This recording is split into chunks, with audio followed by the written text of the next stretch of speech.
Probably closest to lie. But think about something like a business goal to embrace diversity and inclusion, to grow your footprint into underserved customer bases and audiences in the case of media.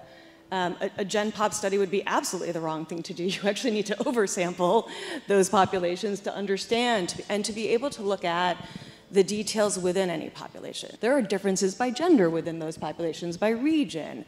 There's intersectionality. So you aren't going to get that from a Gen Pop study in general. But a lot of times when I see places say they've done Gen Pop, they actually haven't really done Gen Pop. They might have 50% male and 50% female, but when you actually look underneath the hood, you find out that their males skew older or their females skew younger, things like that. So it's actually not really representative of the population. So I think a lot of things that are considered Gen Pop samples actually haven't really mapped to census, or the general population, by the way, might not be census. So I think this idea of Gen Pop is very easy to say and actually pretty hard to execute.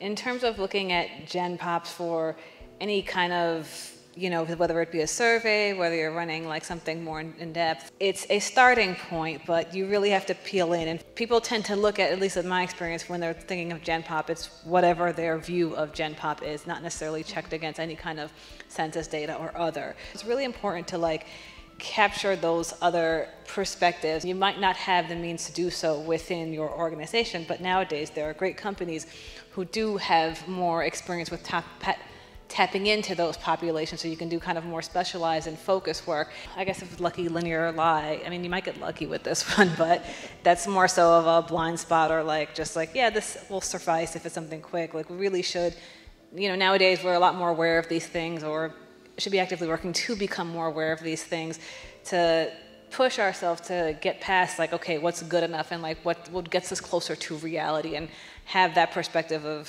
what reality actually looks like. My industry relies very heavily on repeat customers. So, the most common thing we do is to say, let's find people who have visited any of our resorts or competitors' resorts, because it's 90% driven by repeat visitors. But I would say that I tend to bias towards let's cast as wide a net as possible, because we can always filter people out of the results or segment results by different groups, but you can't add people in after the fact, at least not very easily. I have to battle against a mentality that a lot of times people want to over-specify an audience. They want to get so niche and so narrow that really limits us, especially for any questions that come up after the fact. Generally try to encourage as wide a base as possible. Let's not include people that we know we don't care about and will never care about.